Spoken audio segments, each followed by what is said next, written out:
let's talk about that radioactivity. If we have a half-life of a plutonium isotope is 24,360 years. Now think about what that means. It takes over 24,000 years for this plutonium to decrease in amount by half. So we started out with 10 grams, we'd get 5 grams. Right? So if 10 grams of plutonium is released into the atmosphere by a nuclear accident, how much of the plutonium will still be present after 55,000 years? Yes, there'd still be some left. So again, we have our model. It's told us that the initial amount is 10 grams when T is 0. And it has told us the half-life. So I start out with 10. I have 5 left in 24,360 years. So again, in order to answer the question, I need to find K, and when I find it, it should be negative because I'm decreasing. So I have 5 equals 10 e to the K times 24,360 years. So divide by 10.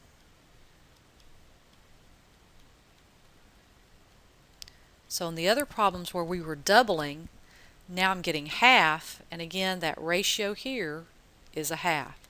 So I'm going to take the natural log of both sides.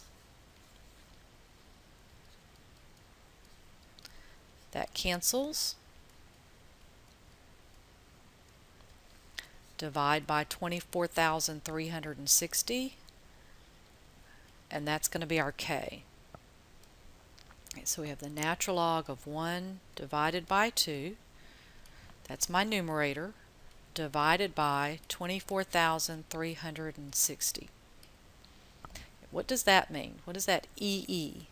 Well, that's that exponential notation. So I have negative 2.845 times 10 to the negative fifth, a very small value. It's small because it's not declining very rapidly.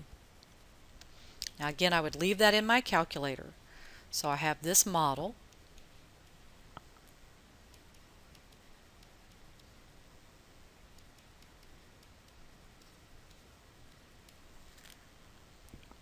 And it says how much would be present after 55,000 years. So I'm going to let T be 55,000.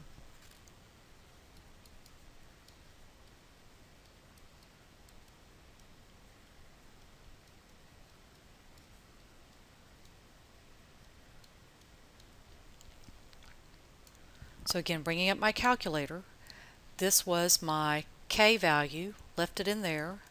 I'm going to multiply that times 55,000. I'm going to raise that. That's going to be my power on E.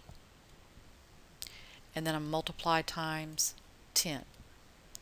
So my amount should be about 2.09 grams.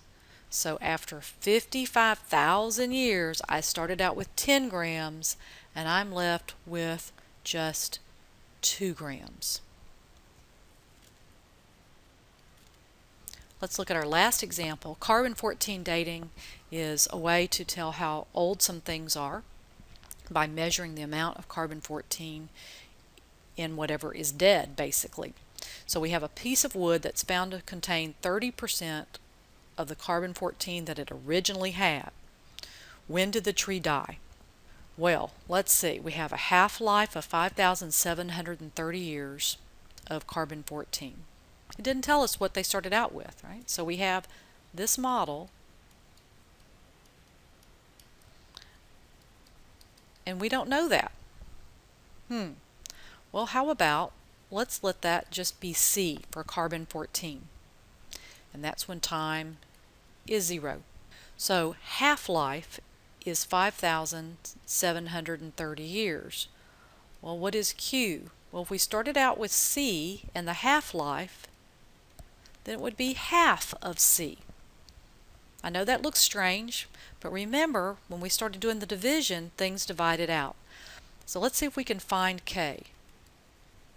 And would it be negative or positive? Should be negative because we're decreasing. So we have Q to be 1/2 of what we started out with. Q naught is what we started out with. E to the k times t.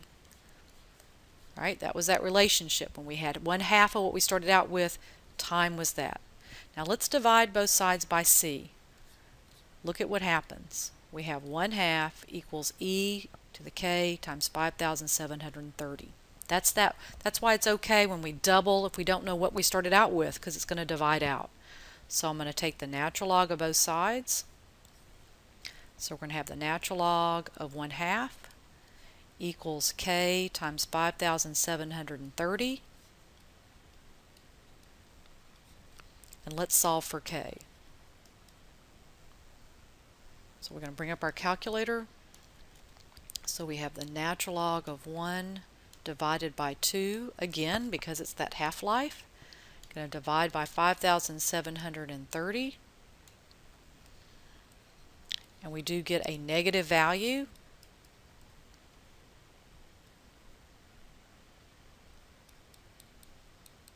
In that exponential notation again. So what is our model? Q equals, we're going to call that C for Q naught, e to the negative 1.2097 times 10 to the negative 4th times t. That's our model. What were we supposed to do? We're supposed to find when did the tree die, meaning what is t when we have 30% of the carbon-14 that it originally had. Well, this was the original amount. So if I have 30% of that, that means Q is 0.3 times C. Solve for T. So we're going to put that in there. 0.3 times C equals C, e to the negative 1.2097 times 10 to the negative 4th T. What's going to happen? Those are going to divide out.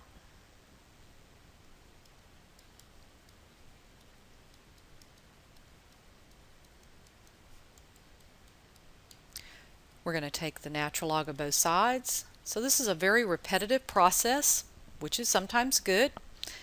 It doesn't make it difficult.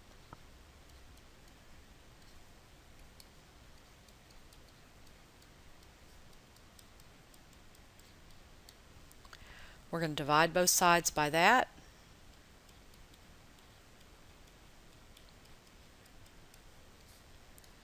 And solve for t. Okay, so I have my k value in my calculator, which is what I want to divide by. So I'm going to take the natural log of 0.3, close my parenthesis, and say divide by answer. You don't have to use that answer key, I just think it's very convenient. And punch enter. So it's going to be 9,900 and about 53 years old. That's how old the piece of wood is. So again, you have your model. You're basically solving for k and answering some other questions.